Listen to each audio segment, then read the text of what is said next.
Newsflash is brought to you by Franco Trading Enterprise. Still, fun papa fee.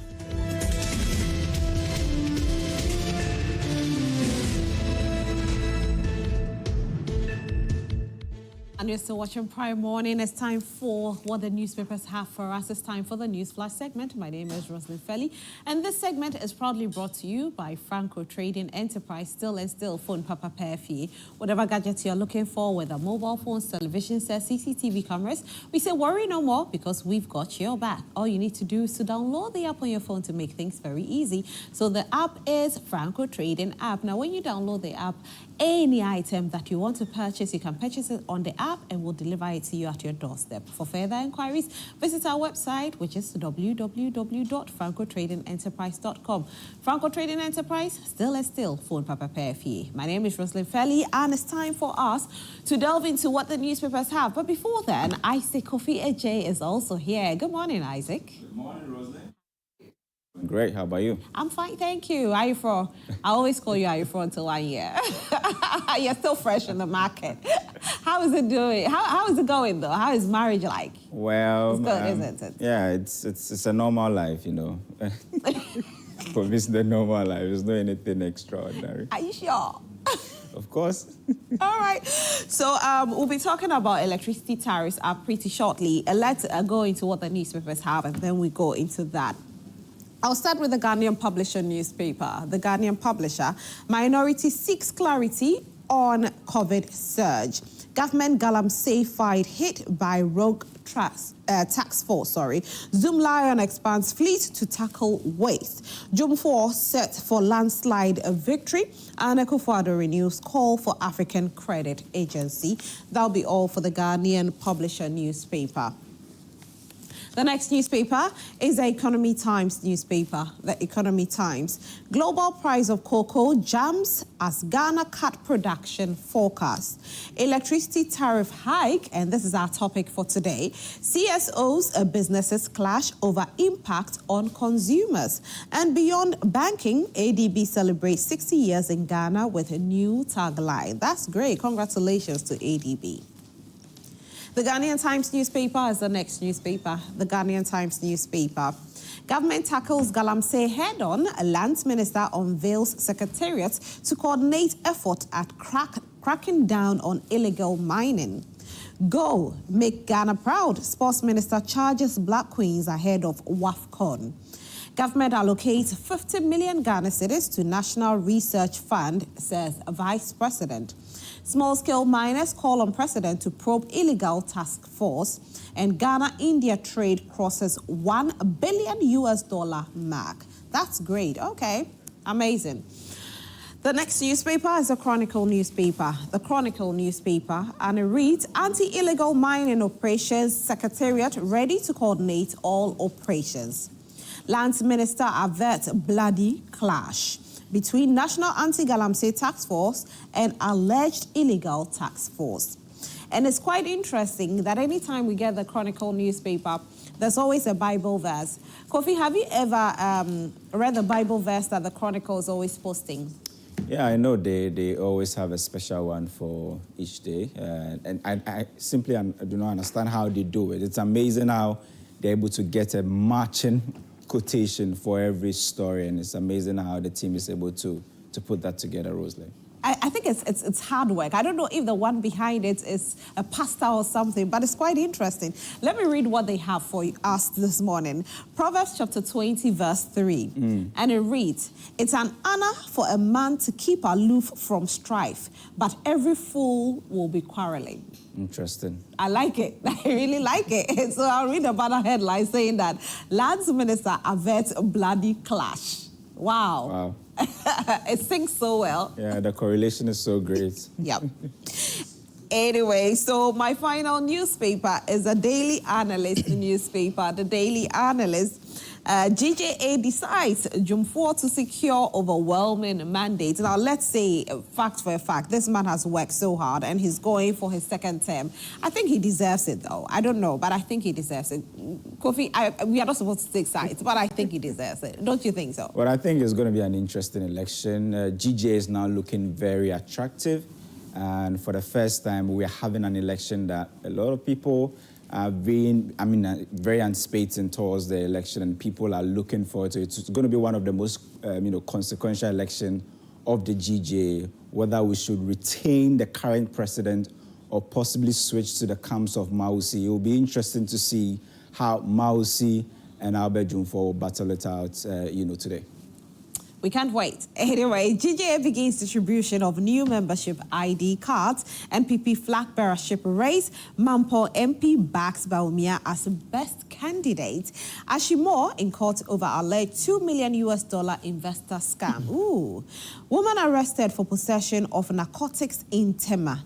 And insecurity in Gbani, MP assures government's resolve. That'll be all for the Daily Analyst newspaper, and that'll be all for the newspapers that we have this morning. I have my first two guests coming in, and we're still waiting for one more, but the first two are here. Honorable Ebenezer Nartey is representing the NPP this morning. Good morning, Honorable. Good morning, Rosalyn. How are you? I'm doing well, and you? I'm fine, thank you. You look tired. Mondays is it's not a good day because of a lot of activities that you engage yourselves on Friday, Saturday, Sunday. You are not a politician, but Honorable will tell you, you attend a funeral. Sometimes in your car, you have a funeral dress in the car, you have a wedding dress in your car, you have a naming ceremony dress in your car. So when you get here, you change. You get here, you change. If you are lucky, you put on one trousers, but different shirts. So, and by the time you get home, you are so tired. So Mondays are not good. I was trying to convince Sheila that you should shift Mondays to maybe Tuesday to Friday and leave the Mondays to... No, we want your Monday. We want your Monday. Those who just came from Kumasi. We want your Monday. To experience the Mondays. We want your Monday. You yourself, you are under an investigation. We'll still keep your money. But anyway, welcome and thank you so much for making it this morning. Good. Thank you very much. I hope all is well. All is well. Everything is going on well. Were you at church yesterday? Yes, and I was surprised I didn't see you at Joe Metals event last night. For yesterday, this weekend is a very difficult weekend for me. Next year, don't miss it. I will Thank you very much. And I know you will definitely be there because for you and Joe Metal there. Yes. It's like 9 and 10. Yes, so I'll definitely be there. So I want to see you there next year again. I will. Yeah, thank you very much. Honorable Fusaini Donko is representing the NDC this morning. Good morning, Honorable. Rosalind. How are you? You're glowing. Great. And how is the National Service Secretariat? God is good. God is good. But it is better. It's better? It will get better. Okay. As well, yeah. I think the mandate now is extremely high, so the president expects nothing less than perfection. So we're doing everything possible to turn the story around. Now the president expects us to expand our poultry farming to all the regional, like the regions, and it's not looking easy, but then we are going to achieve that. Very soon, I think by the close of the year, we should have our broiler production getting to at least 500,000. Oh, wow. Yeah, we are currently going towards 100,000. That's great. When we are able to decentralize to at least the first 5 regions, we should be doing 500,000 birds. Wow. Yeah. Wow. Yeah. That's impressive. And then if only it can happen, though. Yep, it's happening. Okay. On the maize side, currently we've been able to cross the 5,400 acre mark. We are targeting 8,000 this season. Okay. So I'm sure we'll get there very soon. Rice, we are doing 2,600 acres of rice. So are you collaborating with the Ministry of Agriculture? Yes. They are major collaborators. Okay. Yeah. Most of the inputs are from the Ministry of Agri. Honorable Eriko Poku is very passionate about the cereals. So, yeah, unfortunately, people went and borrowed about 27,000 metric tons of maize from AU. And they are still on our necks. They want their maize back. So the president wants to use National Service Fund to pay that. I believe when they were borrowing, it was for a good cause. Oh, no. That was in 2022. where there was a little bit of scarcity for maize. And that was what affected most of our poultry industry. Yeah. So it was, at that time, it was needed. Anyway. You could have prevented it, though. It's not a matter of Honorable Fusili Donko telling us that, oh, we have this number of acres, our broilers are... Can take you around. Monday, when coming, at least myself and you and Sheila. No, don't worry. Next week I'll surprise you. Okay. Like that. Anyway, so talking about that, electricity tariffs are up. We know that we've been told that the energy sector is in debt and is struggling, and so there's a way that the government wants to recover it all, but then recovering it all will also mean that as citizens, we will have to find a way of paying. Now, finding a way of paying, there was supposed to be the introduction of the energy levy, which was the 1 Ghana cedis. However, it's been suspended as it stands now.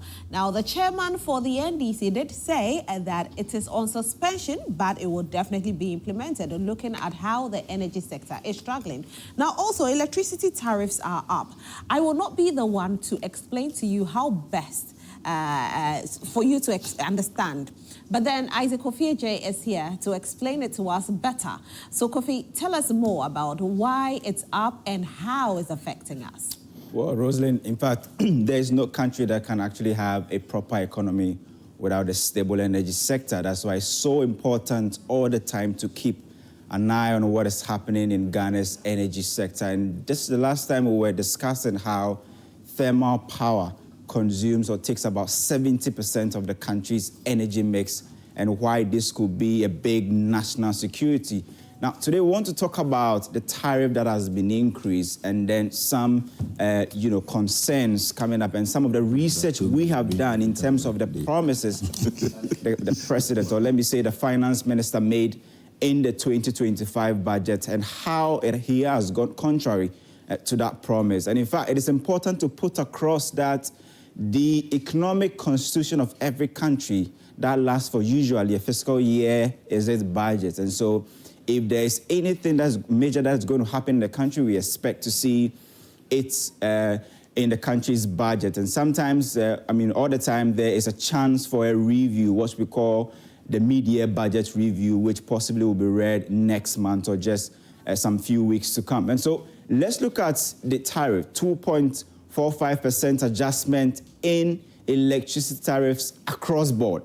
And this is across board. It means that even if you fall within the lifeline bracket, you are also affected. Many have said that 2.45% isn't really significant, but I'm here to actually demonstrate to you why this could be, or this could have a toll on consumers and even residential areas. Because already tariffs were up, electricity by some 14% in the second quarter. So you add 2.45%, you're talking about some 17% already cumulatively increment in tariff. Now, usually when PRC wants to either increase tariffs, make it the same, or possibly drive it down, they look at 4 indicators. And there you have it on the smart wall. First one is the exchange rate. You also have inflation rate. There's also price of natural gas. And then the last one being the generation, which I already spoke about, that currently stands about 70% to thermal and 28% to hydro, the remaining going to renewables.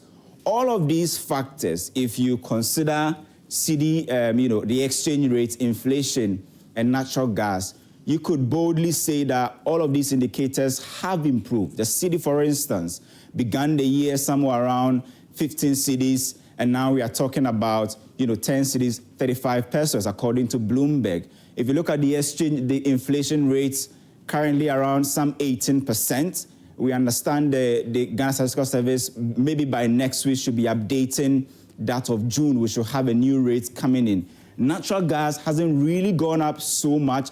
The biggest worry was the Iran, Israel war, but we know there is that ceasefire that is giving Ghana some sort of, breathing space. And then the electricity generation. So all of these 4 factors would definitely tell the PRC to say, hey, push, tariffs down. But we saw a different thing altogether when PRC announced it. But there was something that we saw at the Joint News, research, that we had never seen in the tariff adjustment where 3 new factors were actually introduced, and we've never seen this. I mean, first one is the outstanding revenues, right? That the PRC decided to add it as part of its, factors that they considered in bringing up the tariff. There's also the reserve capacity and cost of fuel. Now, I want to focus on the cost of fuel because that is the main conversation I want us to have today. Remember that the finance minister had gone to Parliament and had told Parliament that we needed to raise funds to buy fuel to power the thermal plant, liquid fuel to be precise, to power the thermal plant. And he was very categorical and said that if we decide to put this cost burden on PRC, on electricity tariff, it could send tariff up by some 50%. And so there was no reason that the government was really going to consider that aspect. That bill came under a certificate of urgency, the amendment to ESLA came, and then we got the law passed, or the act reviewed. But today we understand that the PRC, when they were considering, increasing tariff, they said they actually factored in some, the cost of fuel also into the conversation. And we asked PRC, why did you do this? I mean, there was no clear indication that this was going to happen. We all woke up and we saw that tariffs were up. There was a new indicator added to it. PRC came to complain, to explain and said that, look, government wants to find money to be able to buy, fuel for the thermal plant and also to settle the legacy debt. And so what happened was that there was some, burden sharing where the total amount of money government needs this fiscal year, PRC decided to take some 27% of that. The remaining 73% is supposed to be carried by government, and we understand a component is what is going to that 1 cedi additional levy on the export price of fuel, and then the remaining possibly will come through tariff. But I also want us to look at this, Rosalind, before we go to the promise that was made by the finance minister, which didn't really stand the test of time. This is the total amount of shortfalls, energy revenue versus how much we actually have to pay, the cost of revenue. Usually, the difference is actually carried by government, and under the cash waterfall mechanism, the Ministry of Finance is responsible for making some of these top-up payments. Now, last year, the minister said the country had to pay some $1.6 billion in shortfalls payment, which means that going into this year, already it was expected to go up because the finance minister had told us in the budget that the ministry had done some form of actuarial studies, and they had realized that if they decide to go with business as usual, they could be paying in excess of $2 billion in shortfalls. If you look at the current situation of the country, you definitely know that this is a government that cannot handle, shortfalls of over $2 billion. And so what government is doing is to do what we call burden sharing. Although they'll come through with shortfalls or subsidy payment, let me put it that way, definitely the government doesn't want to bear this alone. And so PRC is taking 27% of that component. A big component is going to the export price of fuel, and definitely government will come through with the subsidies in the budget. But I want us to look at the first one. Let's look at this tariff update that was given by the finance minister in the 2025 budget. I've always said that. Kofi, before you continue, I just want to find out from you. So as it stands now, the reason why we are seeing increment in electricity tariff is because we need to be able to pay that debt. Absolutely. Pay the debt owed by the PRC in their tariff adjustment. According to them, they owe in excess of, let's say, I think 900 million or somewhere 800 million Ghana cedis. They've been able to pay some of the debt with the tariff adjustment they did in the second quarter, where they increased the tariff by some 14%. According to the PRC, there's still a remaining debt of over 400 million Ghana cedis that they have to pay. And according to them, they needed to factor that also in the tariff. And in terms of the legacy debt, the fuel cost and all of that, they had to take 27% of that burden that currently lies on government to be able to settle that debt. And so PRC says that, look, we have decided, or when we went to the negotiation table with government, the agreement was that PRC should come through. But when we asked them what really pushed up the tariff to by some 2.45%, according to them, it was mainly because of the debt that they had to settled in excess of 400 million Ghana cedis, and the fuel cost that they are taking 27% to bear in the third quarter, Rosalie. So, people often ask a question in their homes because they might not understand it too well. Now, if we are going to be paying the debt off, and we are looking at PURC increasing our electricity tariffs by 2.45%, how long do we have to pay this for us to get that 400 million Ghana cedis to offset the debt? And then we know that after that, we are free from, this 2.45% increment. Well, according to PRC, the third quarter review, which is taking effect this month or next month, 2nd or 1st July, is supposed to clear the remaining debt of in excess of 400 million Ghana cedis. So by the end of the third quarter, PRC should be able to use inflows from the tariff adjustment to clear that debt, and then also to raise some form of money for government, to assist governments in the procurement of fuel to power the thermal plant. But the most important thing to put across is that although we are seeing tariff adjustments in the third quarter, and this is supposed to help PRC, foot for some of it, debt, the main problem lies in the fourth quarter, where in the 2025 budget, and a quote, it says that, Mr. Speaker, as agreed with the IMF by the previous administration, the additional energy sector recovery program measures to be implemented are, and I picked the first two. It says that PRC will continue to implement the quarterly tariff adjustment to reflect the changes in inflation, exchange rate, and generation mix. So these three factors were supposed to, influence the quarterly adjustment. Now, all of these three factors have improved, possibly.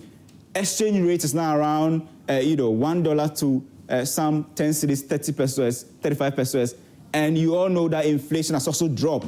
And so if there was going to be any major, quarterly tariff adjustment, it should have been worst case scenario. The tariff should have stayed the same, or best case scenario, gone down. But we all know that PRC is introducing new element that has actually shifted the tariff by more than 2.4%.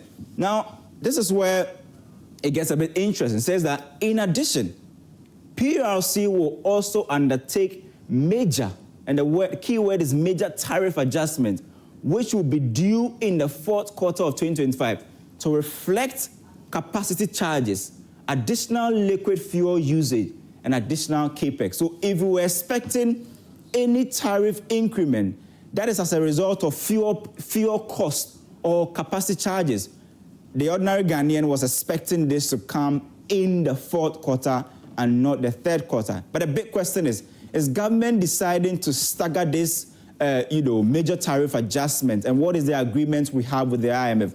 We understand the IMF team is in town for a review, and it will be interesting to see what they put in their final report. Now, going to that 1 cedi additional levy on the export price of fuel, let's go to the economic, constitutional Bible of the country for this fiscal year and see the promise that was made by the finance minister and what the government is doing currently.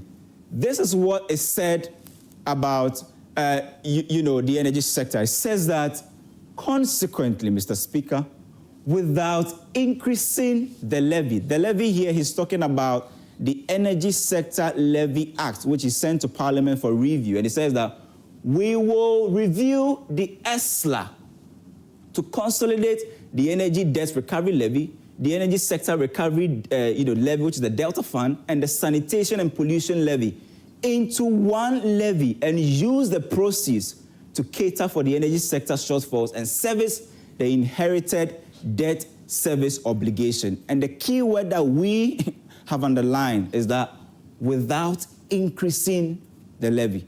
As it stands now, government wants to increase that levy. It has already increased that levy from that average of 94 pesos to now about 1 cedi 94 pesos if you buy petrol or diesel. And the key question is, this was the promise that was made by the finance minister in the 2025 budgets in paragraph 264. Another question is, why are we having a different opinion. Kofi, I just want currently. to find out from you, has it been implemented? Are we paying that 1 Ghana cedi levy? The law has been passed, and we understand that implementation is coming through very soon. Okay. And according to the chairman of the NDC, when he spoke to Evans Mensah on PM Express, he says it's just a matter of weeks. Government is currently studying the geopolitical space, and when they find the right time to start the implementation, they surely will. This is a levy that, according to him, government is not letting go. Rosalie. All right, fantastic. Kofi, I'll definitely come back to you. Let me bring my guest in the conversation. And so Nana Yelsapo has also joined. Good morning, Nana. Good morning. How are you? Good yourself? I'm fine, thank you. Yeah. I know you're having an event in church, so... Yes.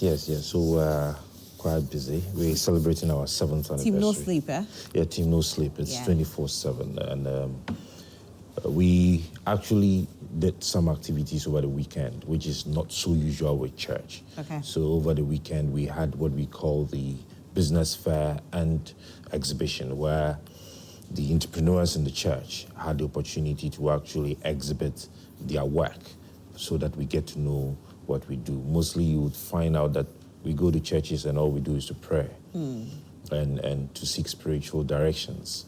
But when you have done the spiritual, you need to do the physical. You need to create that environment, that opportunity for the people to make a living. And so we did that on Saturday, and we started on Sunday. It's every evening now from now until the end of the week. Ebenezer, I'll go with you. Yes, he has to, because he needs Christ. Oh, he has Christ. Yes, somebody might have Christ, but does not have Christ. Okay. So we hear you. Christ. As it stands now, electricity tariff has gone up by 2.45%, and it's because they need to clear up certain debt. They decided to go on this agreement to be able to clear the debt. And like Kofi is saying, there's an info or intel that IMF is also in town. And so maybe that's the reason why we are not seeing the implementation in the 4th quarter as it was supposed to have been, but rather in the 3rd quarter. Ebenezer Nartey, your take on it? No, I thought you are starting from Nana. You start from I should start from Nana. You start from those in government. There's Nana in government.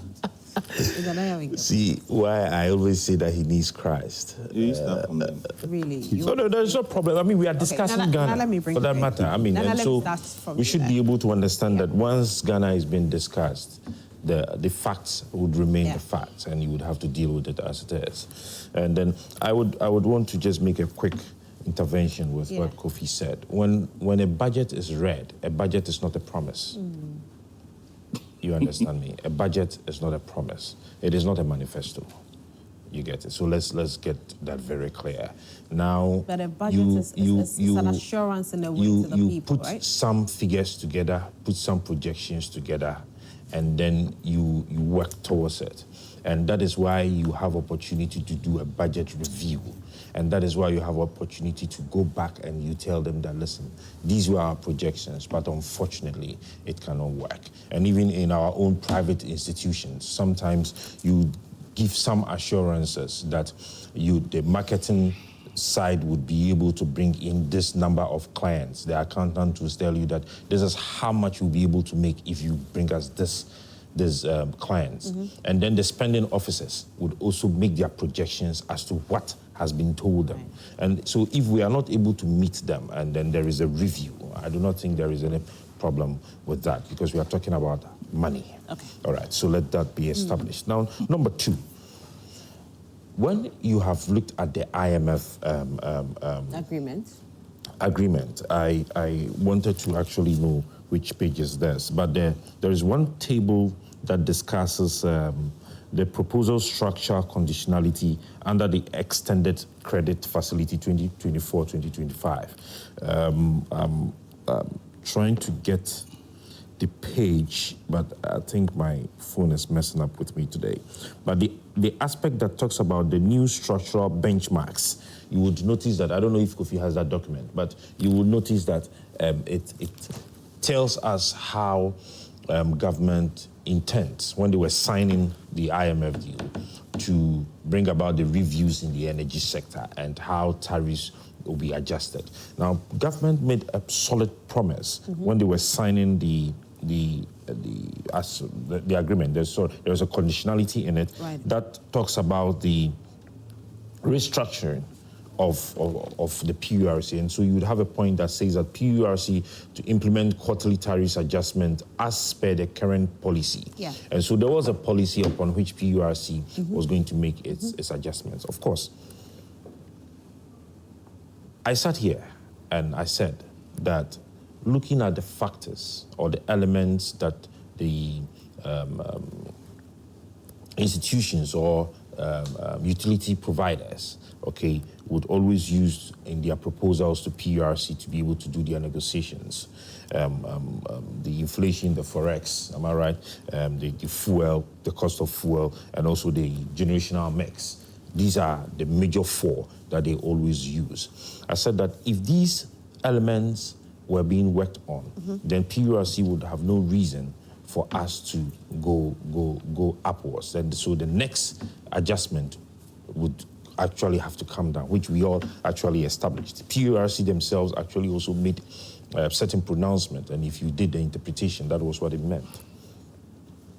But we had a caveat. And I said that if we did not bring about very key strategic framework towards our debt recovery, towards building our fuel reserves, Right. all right, we would go back to the same issue of upwards adjustment. I think I said this here. You get it. And that is where we are today. So it's okay for us to make this adjustment. as It is a stands bitter now. pill, all right, but we need to face it. Now, we are not able to allow this debt to continue. At a point, we have to be able to clear it. And if you remember, it was when we were discussing that 1 cedi per liter that I made that statement. Right? It's a bitter pill, but we have no option. And when they suspended it, I said that, listen, they might be doing a strategic mistake, because it was not just because you wanted to levy the people of Ghanaians, but there was a legitimate reason that you had given. The legitimate reason had to do with the over 1-point-something billion debt that was in place that we needed to clear, legacy debt. It had to do with the amount of money we were owing in the energy sector. We also had to deal with our fuel reserves. And I even made a statement that natural gas was the cheapest one that everybody agreed on. Why are we not able to structure to actually increase the infrastructure that has to do with us being able to store more of natural gas for power generation? And to be able to do this, you will need money. So I personally think that, listen, this is a bitter pill. No, we have just to have to swallow it. But have they... Now, you see, the issue here is, as much as it's a bitter pill for us to swallow, government campaigned on a certain message. The ordinary Ghanaian will not understand that it's a bitter pill that we have to swallow. And so it probably is about time government explains it better. So when we're in the electioneering year, I think on one of the platforms, I said that and I'll give you a minute. We make our books look so beautiful, but in reality, that is not what it is. You understand me? Your books would look so beautiful, but when you face reality, you would have to deal with certain situations. Sweetie, the point is this. When we're going into the elections, certain decisions were taken, including I think there was a reduction in fuel. Am I right? I don't know, the reduction of fuel or something. And I said that this is very much political towards elections. Let us not dwell on the books we have, which we are lying to ourselves. Let us face the reality of the matter. Government has done a bit good, all right, haven't swallowed some of the figures. And if you listen to Kofi very well, now the debt after the initial 14% or 2 point? Yeah, this one is 2.4. So the initial 14% has come down to between 400 to 500 million. It's now, 400 million. 400 million. Yeah. Now they've been able to also deal with some percentage of the cost. I think they've been able to swallow about 27% of the cost. Now, if you are putting all of this together, and then we say that we would go purely to say the consumer should bear the entire cost, we cannot be able to bear it. But if we're able to handle these tariffs and we move from where we are. And we're able But who to is gather... handling the tariff? Isn't it the consumer handling the tariff? Part of it. Yeah. If we're able to pay and we're able to clear the debts we have, if we're able to pay and we're able to increase the infrastructure towards natural gas... The consumer is the one going to pay. The consumer But is government the one has consumed... Yeah, government but still... has actually consumed. But I am going to the pay. consumer is going to pay. I have issues. I am going to pay. Yeah. I have issues. My issues is the prudent nature, okay? And it should not just be about the tariffs. We should be looking at managerial structures in the energy sector. All right, I think that is something we have to deal with. I'll come back to you on that. Ebenezer, now I have to bring you in because I need that balance, so I need you in here. What, you've been shaking your head, you've been smiling. Why? What is it? First, let me say good morning to our viewers, and then good morning to my colleagues here. And I know that I don't think Nanaya will benefit from the promise being made by Honorable Fuseni Donko because he came in late. He's going to deliver it, though. So he's not part. Rosalind, Yeah, Ebenezer. I am really surprised. I'm very surprised about this present government. Surprised in the sense that the promise being made by this government during the 2024 campaign, they are now giving us a different version of their promises. I have been constantly saying that, look, we don't need to be doing politics with everything. But as politicians as we are, when it gets to an election, we give so many promises that we know for a fact that it will be extremely difficult to implement those promises within the time that is being given to us. And I remember President John Mahama have constantly been saying that it will be extremely difficult for any government to do anything meaningful within 4 years. And that the 4 years mandate of a president is too small. Which for me, to be honest and sincere with you, I agree with him. I agree in the sense that you come in first year, you are now going to appoint your ministers, deputy ministers. Up to today, he has not even finished appointing his ministers. He has not even finished appointing CEOs and deputy CEOs. He has not even finished appointing ambassadors and what have you. So it tells you that, yes, within the 1 year space, it will be difficult. The second year is when you are taking your pick to do something. And then the third year, unfortunately for you, you start the election. And this country of ours, as soon as we finish election on the 7th of December and the candidate is being declared, the next day we start the campaign again. But this government, in 2024, gave us a whole lot of promises and castigating against the previous administration of we will do this, we will do that. In fact, the Minister for Finance, I was happy to see President Mahama appointing Atu as a Minister for Finance because of what Atu was saying on the floor of Parliament, as well as when he was campaigning. The same Atu, if you remember, cocoa price and Erikopoku went to the cocoa farming areas, promising them that this government, the previous administration, is not being fair to them and that they are supposed to be paying a certain amount, and that government is not doing it. Today, you are in government, and likely for the two of them, one is the Minister for Finance, one is the Minister for Agric, and today, the cocoa price.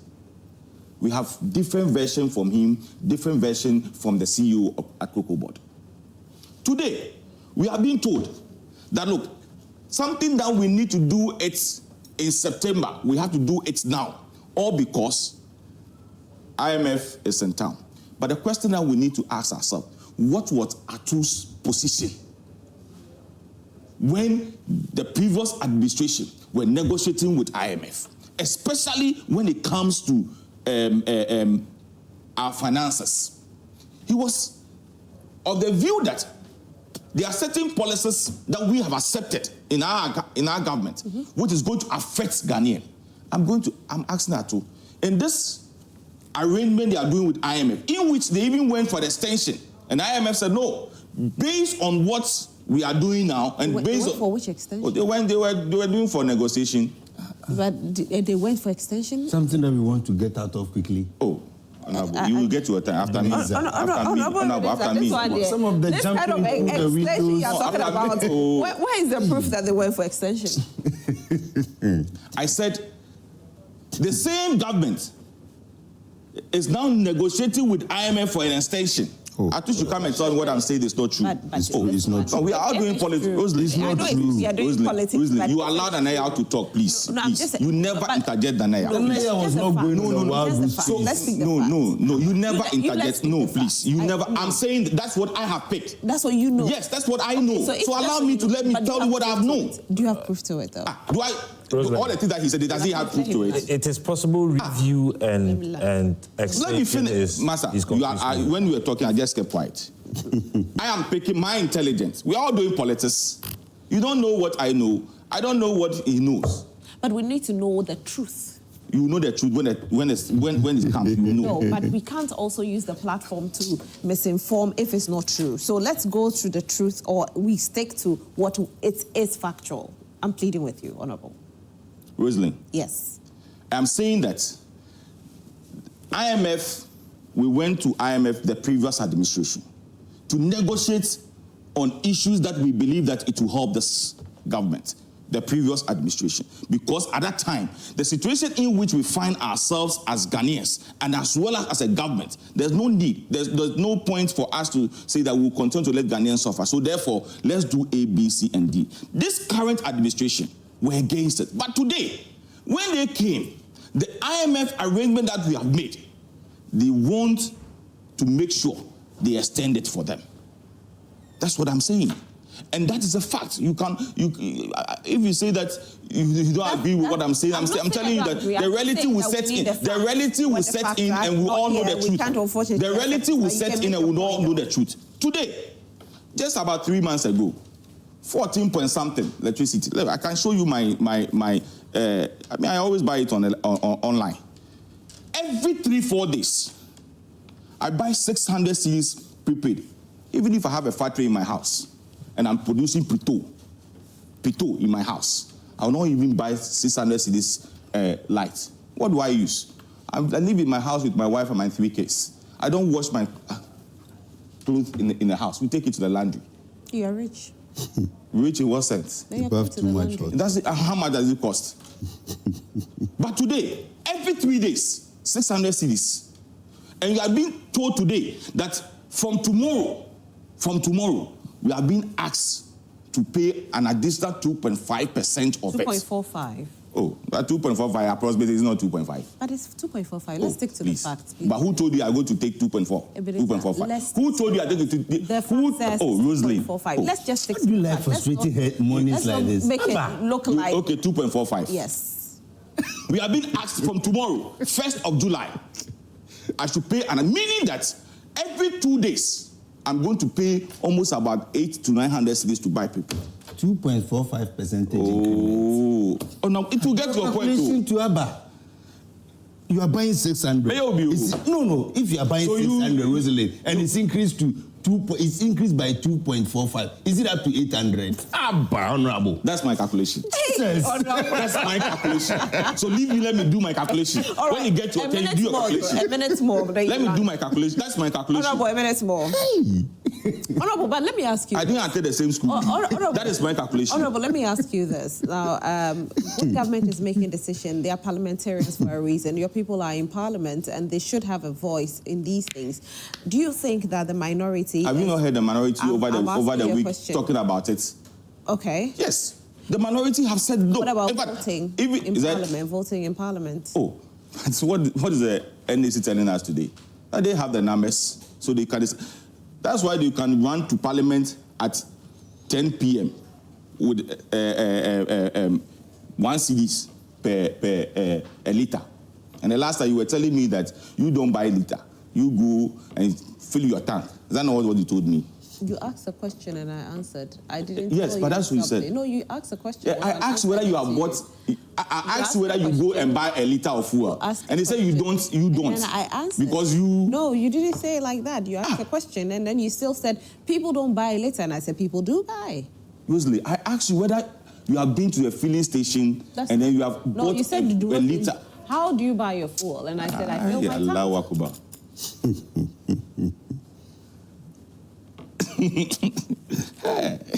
Rosalie, this government... A minute. I need to move. For me, have driven Ghanaians. Because all the things that he said is a different thing altogether. Now, if we are increasing it by 2.45%, as you are saying. As I'm not saying. Okay, so by December, by September or October, another 3 months will come for another increment. So the 24 hours economy that we were promised, that electricity bills will be less for people to enable them to do the work. When are we going to start this? And how are these people going to benefit? All right, but thank you. Rosalie, to conclude with this, you see, sometimes I also ask myself, all these debts that we talked about, how did they came by? We're in this country. President, may he so rest in peace, Atanos, said, look, looking at this debt, to deal with it, we believe that one of the institutions, or some of the institutions that make us lose so much, is the ministry, department, and agencies. And therefore, all these ministry, department, and agencies to be given prepaid. Honorable, can you write this point down? I'll definitely come back to you. I need to move to Honorable Hussein. Rosalind. Yes, it looks like, the promise that was made during campaign time is not really being what Ghanaians are experiencing with regards to tariffs going up. People didn't expect the tariffs to shoot up this soon. At least fourth quarter would have even made more sense. But going to the third quarter, it makes it look as though the NDC's promise is not as it's supposed to be. Yeah, Rosalind, I believe the NDC's major promise was to reset Ghana, do things right, clean the mess Ebenezer and his people left for us. That was the NDC's biggest promise. And in doing so, there are things that we need to face the bull by the horn. Unless, of course, we want to also pretend and deceive Ghanaians again, because these were the same people telling us Levy was going to solve all our problems. We are not going to the IMF today. We are a proud country. God has given us the wisdom and the ability. We will not go to IMF today. We will not go to IMF tomorrow. Only for us to find them in an ambulance going to the IMF. And you see, when you go to the IMF in an ambulance, you don't have terms of negotiations. IMF gives you what they want because you went there in an ambulance. So you are being treated with an emergency situation because you need life. So that is where the MPP actually pushed us. And especially, even when the IMF came, they were able to hide all the legacy debts in the energy sector. They didn't add that to our debts.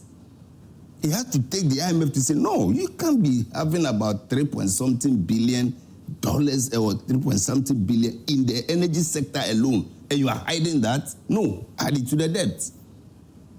And now, as I speak, as of 2024, we had $1.4 billion of debt at the energy sector alone. Yeah.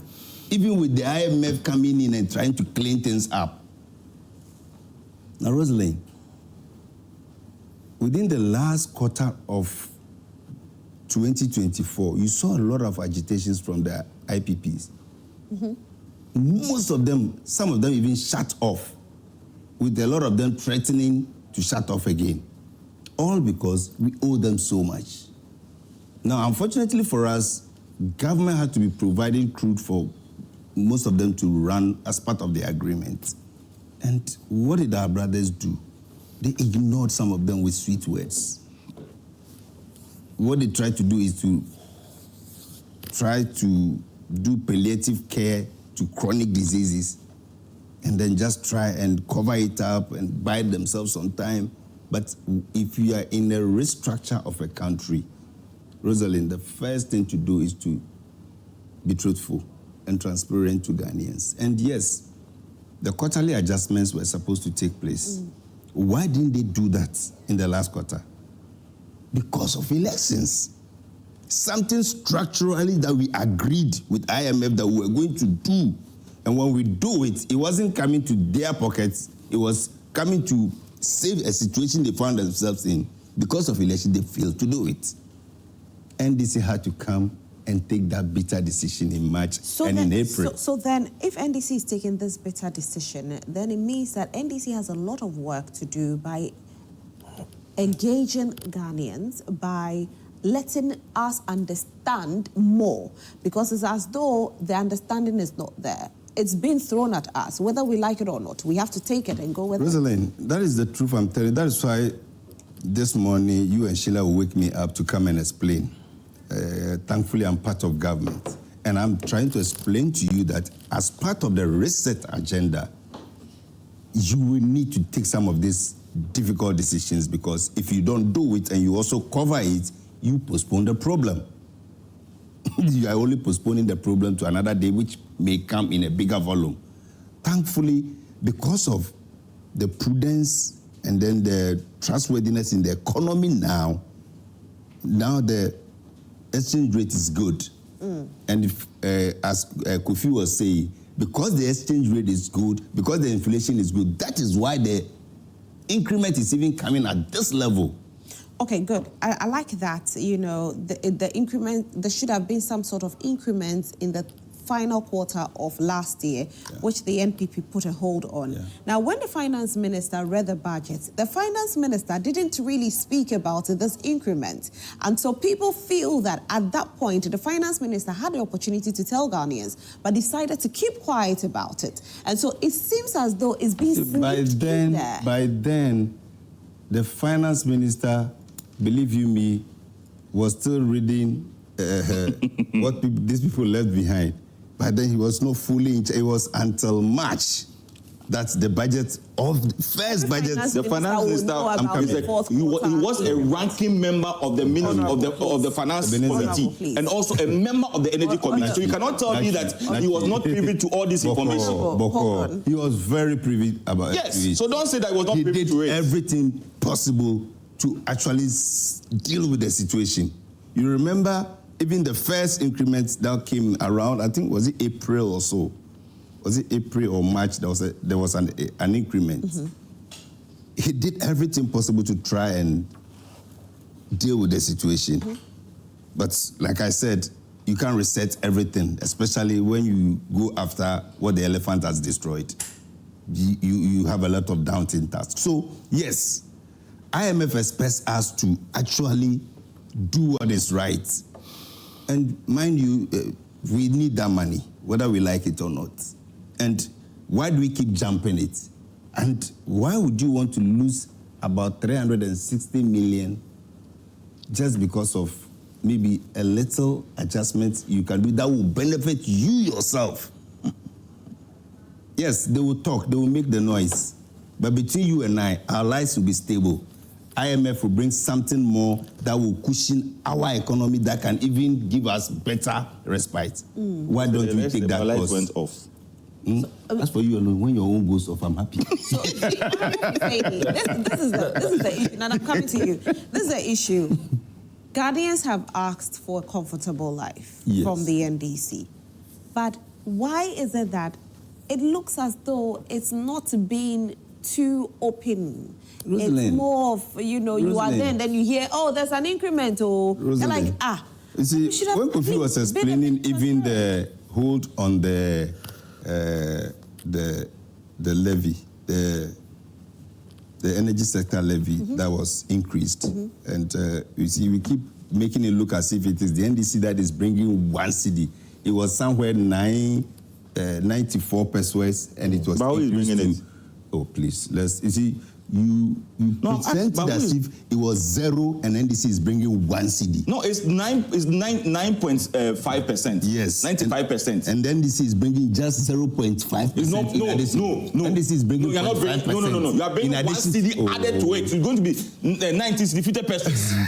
Don't deceive Ghanaians, Honorable Fuseni. Let me make my point. It's going to be 1 cedi 95 pesos. Honorable, let me make my point. Let me make my point. Please make your point.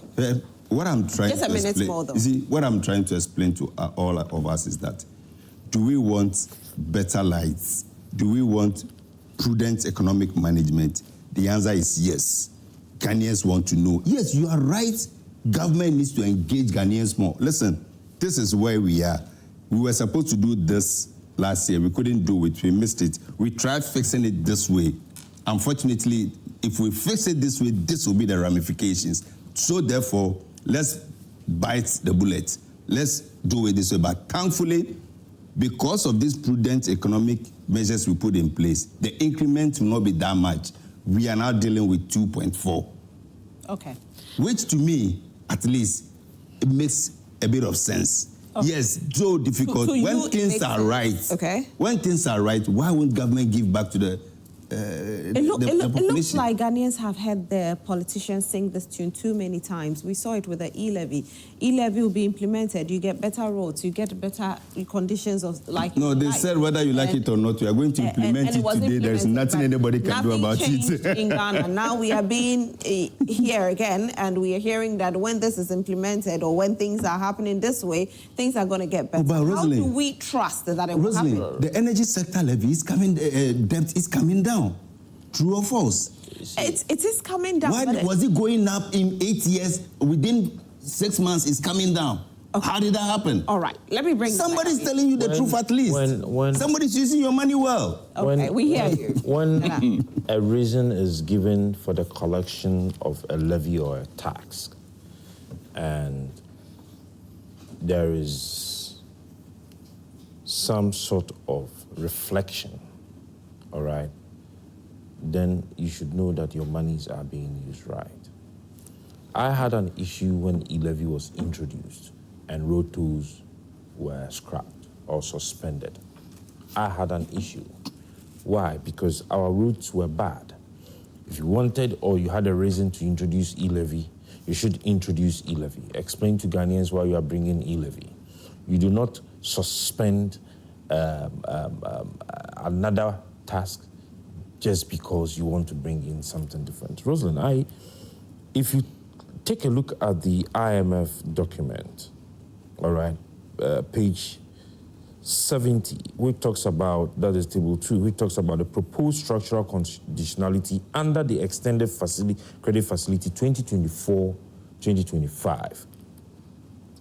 The page 71, all right, which contains the new structural benchmarks, deals with PURC. All right. Now, one of the elements in it reads like this. PURC implements quarterly tariffs adjustment as per the current policy to reflect transmission of changes in exchange rate, inflation, fuel prices, and generational mix to electricity tariffs. PURC would publish decision papers to explain and justify tariffs within 30 days of tariff decision announcements and will share with IMF. Now, it meant that, or what my understanding is this, that we had a quarterly upwards adjustment that we were supposed to deal with. Have we actually found out the reason why the ex-Wal administration decided not to deal with these tariffs or not to have gone according to the conditions with the IMF the last quarter towards the elections? And when I was doing my first submission, I said that it was for election purposes, for political reasons. Now, should we suffer because of political reasons? Is that what we want? It is also an established fact that for over 8 years, there had not been a single investment, all right, into the energy sector. ECG has mentioned it. Energy sector CSOs have mentioned it. We are looking out for power stability. We are looking out for consistency. We want to ensure that we have all it takes to be able to have prices reasonable enough for the Ghanaian to pay. If you have a car and you don't take your car for servicing, you do not invest in the maintenance of your car, what happens to you is that you either continue to buy so much of oil and you continue to buy so much of fuel I'm not the one saying it. This is reality of life. So if you have an establishment like ECG VRA, okay, that generates power, that sells power, and you do not invest in their infrastructure, they keep complaining. We have issues, we have that. What happens? It means that it's going to cost us more to be able to generate power.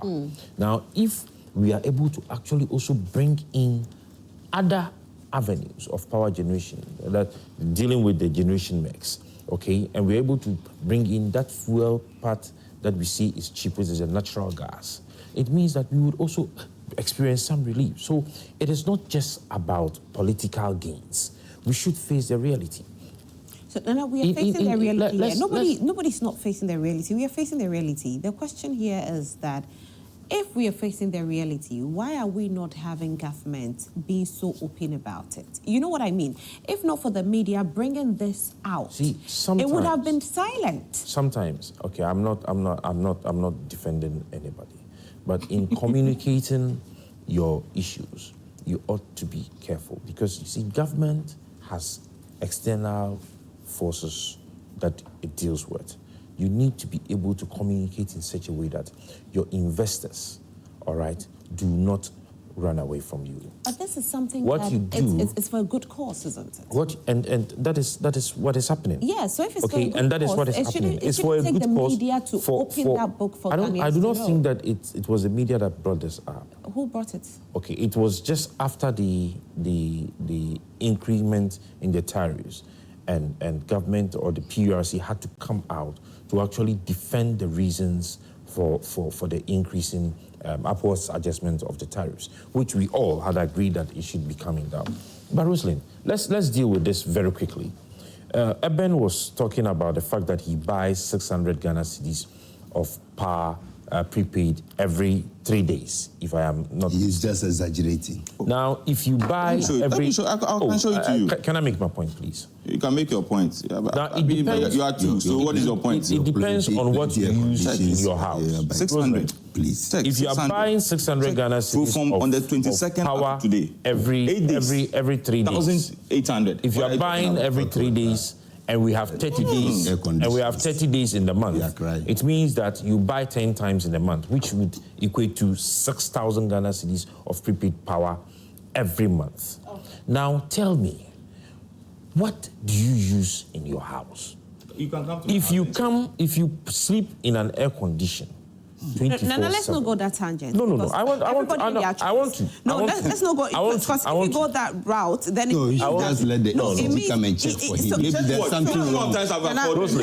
Rosemary, I would want to, because you see, if you are using a luxury car, and I've said this already, if you are using a sports car, all right, and you drive it like a regular car, you do not want to buy fuel the same way somebody who uses another type of car, which is mostly a regular car.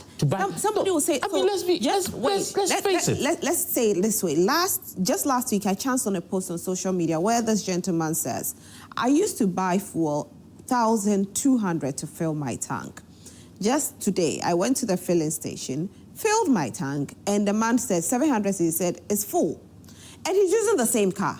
So it's the same lifestyle, and the person is saying that this is what I've been doing. I've been spending 600, and now it's increasing. And so let's not say that it's because of your lifestyle, so adjust this or something. No, I'm not saying lifestyle. Yes. You see, so you think that an average person, myself and Eben and Fuseni, let's assume that we live with the same, I don't know how many bedrooms Eben everybody has. in the But 6,000 Ghana cedis of prepaid a month. Maybe the person was spending 4,000, and the person is now going to 6,000. He just needs them to check. Anyway, let's read a few messages. You don't know what Let me read a few messages, gentlemen. If they've not come, it doesn't mean there's no problem. You don't know they have come to my There house. should be a problem with There's no problem. It's a new house. All right, gentlemen. The wiring of the house is okay. Gentlemen, please, let me read a few messages. Ebenezer, Rosalind, please, gentlemen, please.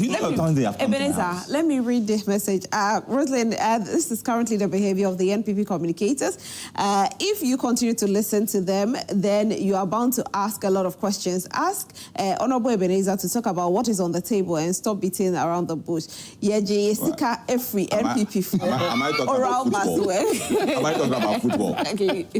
All right. Good morning.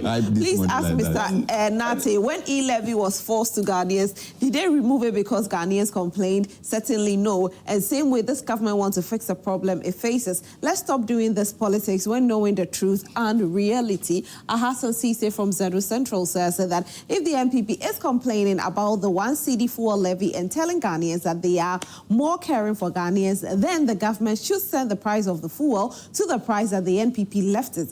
If that is a better price for Ghanaians, is 17 Ghana cedis per litre better than 10 and 11? I will urge the government to send it back to the 16 cedi per litre that the NPP left it. What a hypocrisy and wicked minority we have as NPP. They should spare us because we have seen their disaster regime. Good morning, Rose. How many estate houses, really, how many estate houses did MPP buy for you? 10. 10. Every people have bought me a house. Wow, I'm shocked. Anyway, some people watch Samankese says it's a striking that the government, which assured Ghanaians of numerous benefits and criticized the previous administration. So for you people, one time I'm MPP, one time I'm NDC. What am I? What am I? What am I? Because NDC says I'm for MPP, MPP says I'm for NDC. Honorable Ebenezer, I'm for who? I don't go. All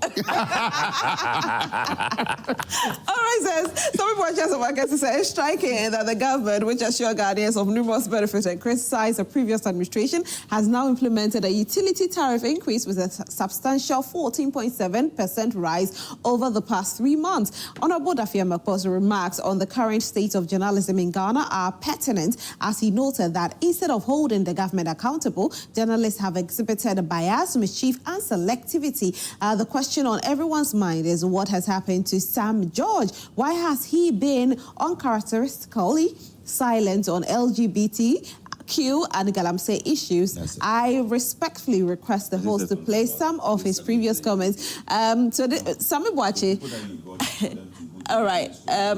Mensah Majid from Bechem says that when it comes to the fight of Galamsey, NDC is 99% far better than the MPP. The country is in the right direction. So the MPP propagandists should stop peddling falsehood about the government. My regards to Honorable Ishak Dauda. Teacher Kojo Tepai Iswano says that the intimidation of political opponents are clear indications of the NDC government's incompetence and lack of strategic planning in tackling the country's economic problems. Ghanaians voted massively for you for a 24-hour economy, constant and uninterrupted electricity supply, good healthcare, affordable and improved education, and reduced food and utility prices. We'll soon be judging your government using these criteria, not by how many political opponents you have arrested. Chairman, okay, greetings to Chairman.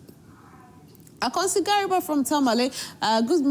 Rosalind, good morning. Where are the union leaders in Ghana? How can the government increase workers' salaries to 10% and increase electricity tariffs to 17% and water tariffs 4% plus and expect the workers of Ghana to pay it out of the 10%. Both the NDC and the union leaders are insensitive and careless about the welfare of the Ghanaian workers. Tell the truth. The truth shall make Dr. Alhaji Bawumia, the next president of Ghana.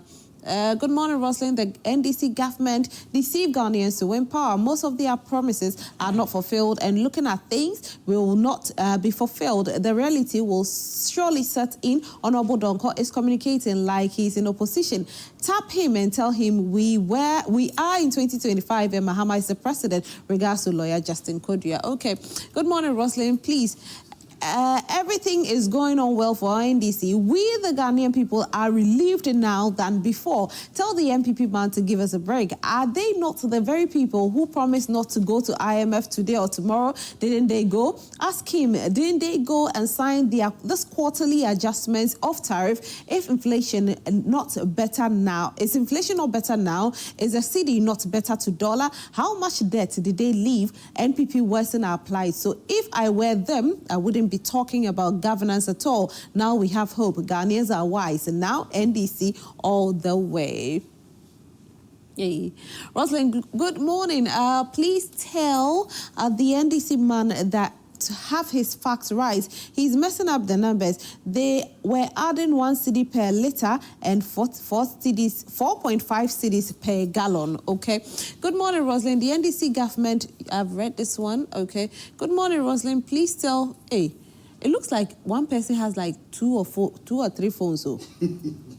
Good morning, Rosalind. Please tell the NDC man that the biggest promise NDC made is the 24-hour economy.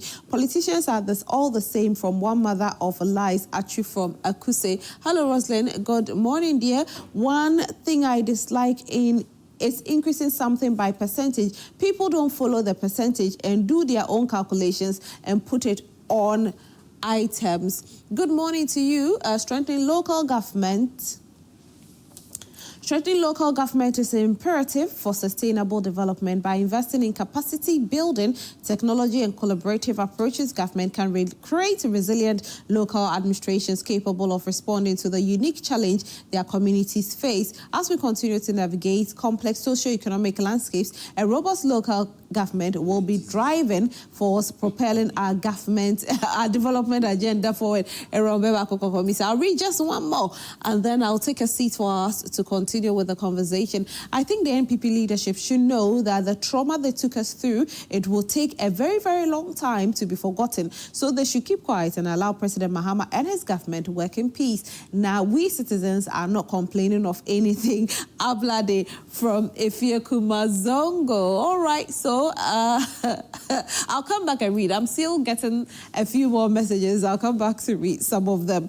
But Honorable Ebenezer Nartey, so right now that we have the debt, that we have to pay the debt, that the NPP is saying don't go ahead and implement the percentage. How do you think we can pay this debt? Listen, the question I asked, how did we come by the debts? How did we come by it? It was not this present administration. It has started from President Rawlings up to today. What measures are we putting in place to ensure that we're able to deal with this debt? That's why I said that President Evans Atamos said some of these debts, as a result of ministry, department, and agencies under government that are owing. Some also as a result of waste, which for me, I think that is the highest among all the debts that all the institutions that we are talking about. Because you go to some institutions, you go to Abubloshi right now. There are people using electricity and they don't have meters. But you have ECG people going there and taking money from people. So how do you expect that there will not be waste in the system? You go to the ministry, department, and agencies, and we are being told that we are going to provide them with prepaid meters so that you can also go. Because if we have a prepaid meter, you know how you use electricity in those institutions. But what is happening? Nothing. For me, I am of the view that the promises being made by this government when they were in opposition, making us aware that, look, they will be able to resolve our issues. It's not about introducing tax. When the Minister for Finance went to Parliament for vetting, what did he tell the Ghanaians? Did he tell us that, look, there's no need for us to be imposing tax on Ghanaians? And within a space of 6 months, how many taxes has he not introduced? And how many taxes has he imposed on Ghanaians? So what kind of hypocrisy is that? You know the situation. And Honorable Fuseni is saying that he have no preview to some of the information. And I'm telling you, I want you to understand that the Minister of Finance today, before becoming a minority leader at that time, was a member of the Finance Committee, and to some extent, the ranking member.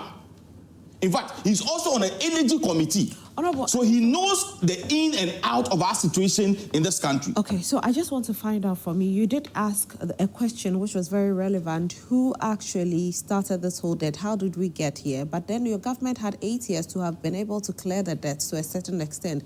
How did you clear the debt? Were you able to clear the debt to a certain extent before you handed over the power to government cannot clear all the No, but so debts. what percentage did you clear it to? I have no idea as to the number of percentage that the government will. But I know that in the previous administration, a percentage, in fact, the IMF was even targeting that before even we leave office, before 2028, our debt will get to about 12 million.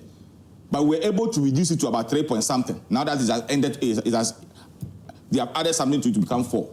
So it tells you that in the previous administration, measures were put in place to enable them to reduce the debt, so that the target being set by IMF that we'll be able to get to this, we're not able to get there. So you reduced the debt? Yes. So that's what I'm saying. So the government, Ato being the finance minister, who promised us at the vetting that there's no need for government to impose tax on Ghanaians, should be able to tell us that we should find this way to pay this debt, than to come and tell me that I should pay a 2.45%.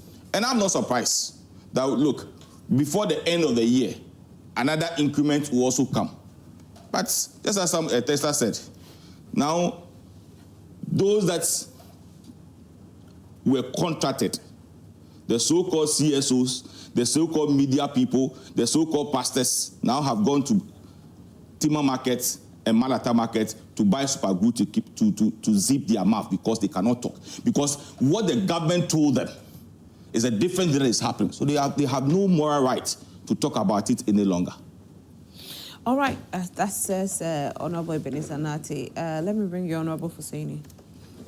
You see, Rosalind, what I expected from my brother was some amount of remorsefulness and always trying to let Ghanaians know that, listen, we are sorry we messed things up 8 years. People are trying to fix it within just 6 months, and we've jumped on their necks again. You see, the NDC left the energy sector, met a debt of $2.3 billion. That was when we introduced the ESLA to try and deal with it. You came to power. ESLA was doing at least about 35 billion cedis annually. So if his government was even mindful to commit even 50% of the proceeds from ESLA to that energy sector debt, at least we should have been coming down. But as I speak to you now, they left the energy sector debt at $3.1 billion. So what did they do about the debt? They rather increased it. So if today we also decide to increase it, what will happen to Ghanaians? We'll crash our energy sector. That is why we are doing everything possible to fix it, to be able to clear the debts, just like John Mahama fixed the Doomso. This time around, he's trying to clear the debts at the energy sector so that this albatross doesn't hang on our necks anymore. Ghana should be exporting energy to all our sub-regions. They came, they bastardized all the IPPs that were signed and decided to do nothing. At the end of the day, they were also doing the worst form of take or pay. My issue here is that, Rosalind, there is a debt. How do we pay that debt? Except we commit ourselves. If government decides to shoulder everything again, it will go back to the same subsidy, creating more debt at PURC. And that will not help anybody. Yes, it will get to a point the IPPs will not get paid again, and they will decide to shut down. That way, we go back to doing so that anybody doesn't want to have. So for me, yes, I agree with you. Government needs more communication with Ghanaians, because this is a government that Ghanaians, I would say, understands more than anybody at all. Because one, at least we are being very transparent, we are being very truthful. Ghanaians even tells us, listen, even if you guys don't do anything at all, now there is some amount of peace of mind. So let me find out from you, immediately the debt is paid off, will we now revert to the prices that we were paying before the increment? So as soon as if God willing, we are able to clear this debt, it means when all the factors are good, and there must be what we call reduction. The reduction automatically happens. It will happen. Yeah. Okay.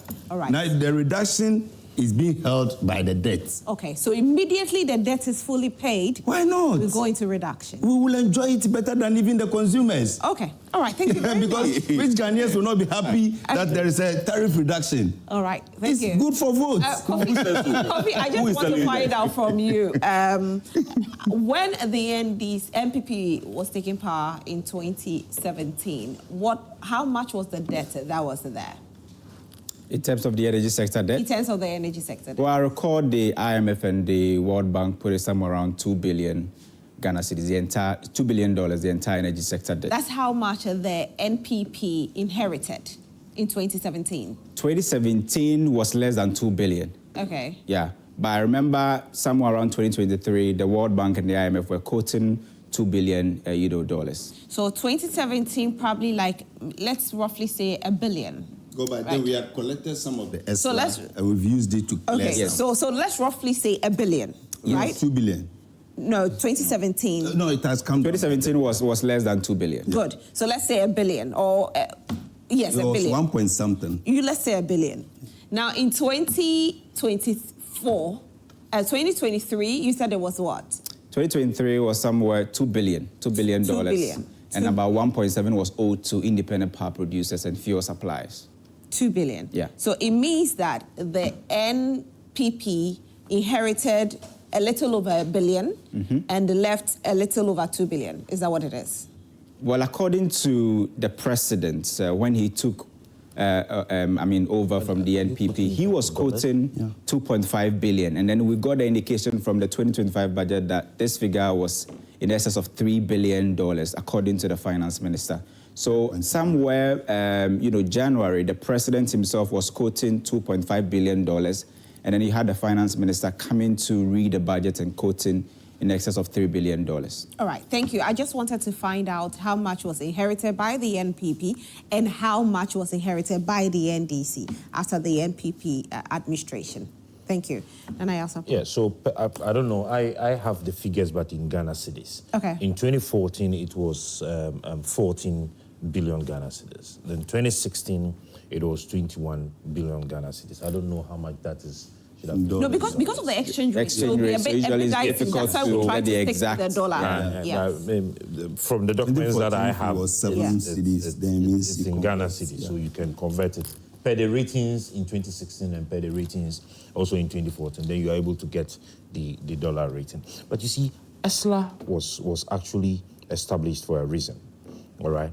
Now, ESLA was established to be able to clear the energy sector debt. Now, it was collateralized. Yeah. Now, the reason why they did that was the explanation they gave us at the time was that they wanted to secure the money, if I understood their documents right. Now, from the time it was collateralized up until now, and the monies were secured, are we able to account for how much of that money was used to clear our debts? So if somebody had put in a structure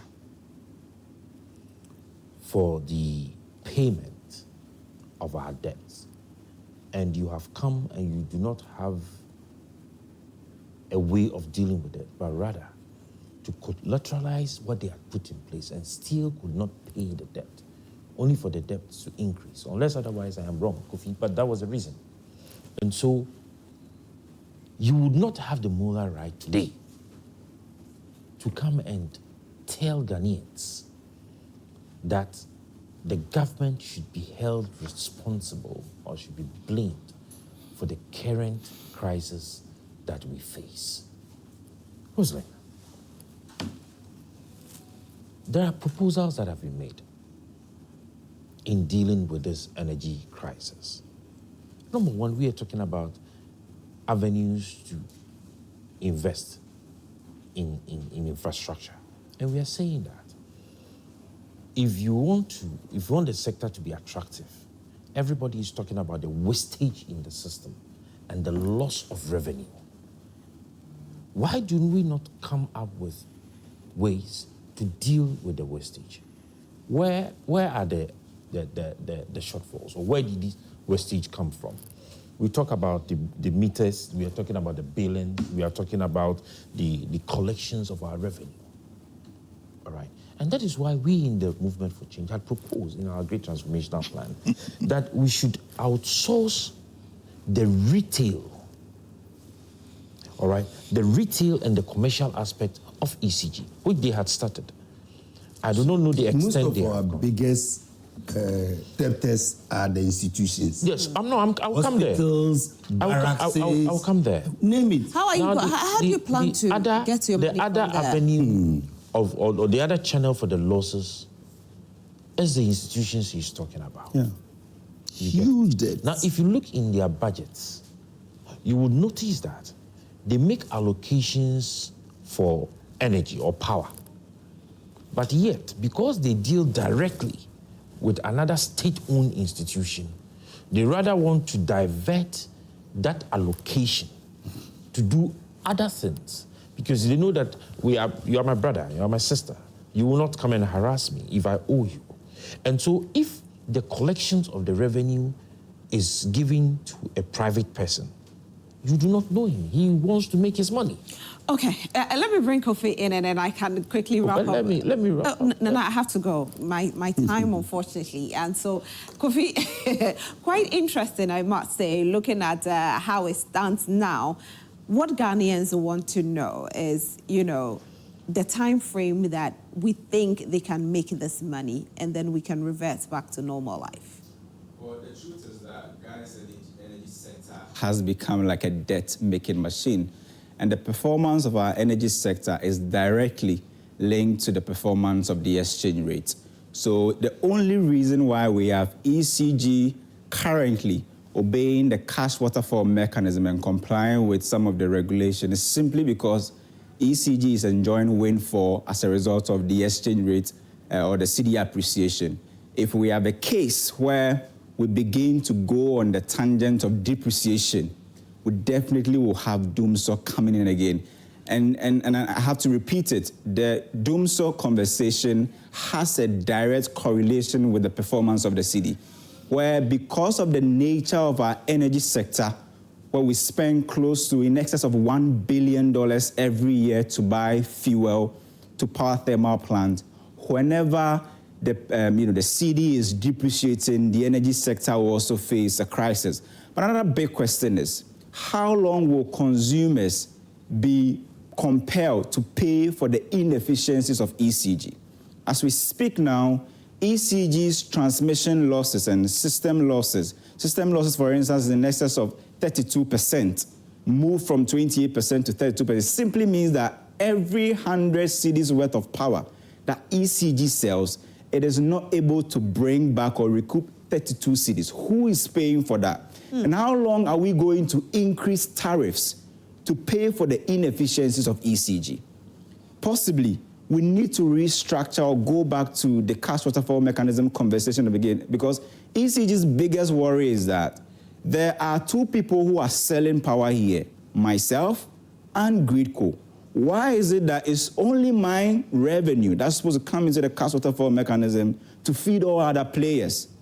And in fact, if you look at the position of ECG, when we spoke to Dubik Mahama, when the conversation around ECG under declaring its revenue, he said, if they declare everything, how do they keep the company afloat? And this was a time when we had serious exchange rate issues.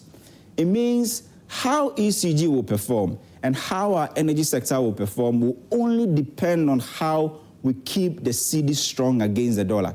If we fail on that tangent, we definitely will have an energy sector which will continue to be a debt-making machine. And I want to end on this and say, according to what the World Bank and the IMF said, it says, Ghana's energy sector has been through a lot of challenges, and over a past of 10 decades, we've been increasing tariffs, but the key word is these tariffs haven't been able to solve the problem. Why? Because there are structural issues with the power company, the distribution aspect. There are structural issues with our collection. Even with the current tariffs that we are talking about, I can tell you on authority that there are two different consumers who consume on average 400 kilowatt hour per month. and each of them are being billed differently. How do we ensure that there is uniformity across board in terms of the dishing out of tariff? There are people who pay more, there are others who pay less. And because we are struggling, we even have to reduce the lifeline belt that we had, which was 0 to 50 kilowatt hour, to now 0 to 30. It means that there are Ghanaians who are still living in the economy who will not be able to buy prepaid or buy power because they've been forced to leave the lifeline zone to the normal residential zone. This is a big worry, and it paints a picture of the kind of energy sector we have, where over the years we've used cheap means, knee-jerk approach, like bringing on board independent power producers. Nobody says this is wrong, but for me, it's a big national security threat where over 70% of your energy mix is being controlled by private sector. We know when we owe them and they rise and say we are going to shut down our plants, we all know what happened. Doomso definitely everywhere dance, Rosalind. All right, it means that the work that the government has to do is bigger than what we think. Thank you so much, Isaac Ofieje, for joining us this morning. I'll quickly read a few messages from Facebook and then we can go. Emmanuel Gonyui says that, good morning, Joy Prime. Now that the city has appreciated so much and the fuel prices have gone down, why should we pay more for electricity? Wasn't the same NDC that bastardized the NPP for being insensitive and wicked? What has changed? If NPP was wicked, then NDC is barbaric and killers. We have sold a thief and bought a witch. Mek from Peje Ho West District. Amokwajo Obrimpong Sims. Good morning, Rosalind, and your knowledgeable panel, especially Honorable Donko Husseini and stalwarts of the great NDC. Rosalind, the NPP has no moral right to talk about the predicaments facing us at the energy sector. These people under their watch imported cables that the country doesn't need for the next 15 years. These guys use the proceeds from ESLA as collateral to secure bonds to satisfy their unbridled desire to borrow recklessly. The NPP should be mute and watch JDM and NDC solve the mess they left behind. Extend my greetings to my MP, Honorable Emmanuel Kwajo. Okay. Daniel Tranza Opong says, good morning. For me, I think serious issues shouldn't be politicized. Levy would have worked very well if it was not politicized. Well, we all want the best for the country. Any policy that will push the country forward, like the energy levy, is welcome, but how the money will be used is another problem. Greetings to lawyer Justice Kodia. Daniel Transa says again that, good morning, Rosalind. This problem is very educative. Thanks to you and the production team. Greetings to Honorable Dr. Lord Comey, Honorable Parker, Honorable Eben, Honorable Jefferson, and Honorable Collins Amwa. In fact, Blakuma Central is blessed. Daniel Apia, incoming youth organizer. Mensa Majid from Bechem, when it comes to the fight of Galamsey, NDC is 90. Okay, I read this on WhatsApp. Musa Batwa, energy sector levy is a good and strategic policy because it's specifically designed to tackle key issues in the power sector. It allows the government to purchase fuel and pay off a legacy energy sector debt to ensure a more reliable and sustainable power supply. Let's rally behind the government efforts to address the ongoing power challenges. President Mahama has fixed this kind of crisis before, and we believe he can do it again. Aaron Bebako Kokomisa, I think I already read your message on WhatsApp. Okay.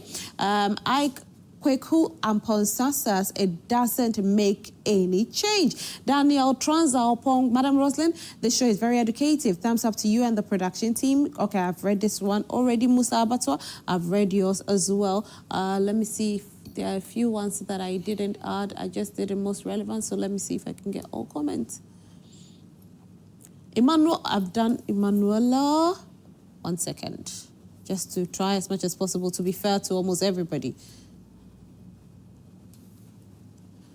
Okay, I'm almost done. Master Planner, Junior Kintampo, thank you. Public policy analyst, it's always a pleasure listening to Honorable Ebenezer Nartey. Keep up the good work, boss. This Doomso government will go off again, or will go off soon. They are bringing New North on board.